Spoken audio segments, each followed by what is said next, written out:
Welcome to Hi Channel. Today, we invite you to take a peaceful break with us at a beautiful roadside stop along Portage Road, Highway 48, right here at the Mitchell Lake Boat Launch in Kirkfield, Ontario. It's the perfect little stopover on our way to the Kawartha Lakes Cottage. Nestled along the quiet stretch of road between Kirkfield and Coboconk, this public boat launch opens up into the calm, shallow waters of Mitchell Lake, a gateway to the Trent-Severn Waterway. With the sun shining and birds chirping across the open lake, it's a tranquil place to stretch your legs, breathe in the fresh air, and enjoy the scenic views of this marshy, peaceful shoreline. There's no fancy setup here, just a simple ramp, a parking area for trailers, and the gentle sounds of nature all around. You might spot anglers getting their boats ready or paddlers setting off westward toward the Kirkfield lift lock.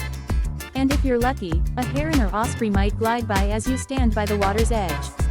This peaceful stop was a highlight of our journey into the heart of the Kawartha Lakes region, perfect for a quiet moment before heading back on the road. If you're ever driving through this area, make sure to give yourself a few minutes here. It's the kind of simple beauty that makes cottage country feel like home.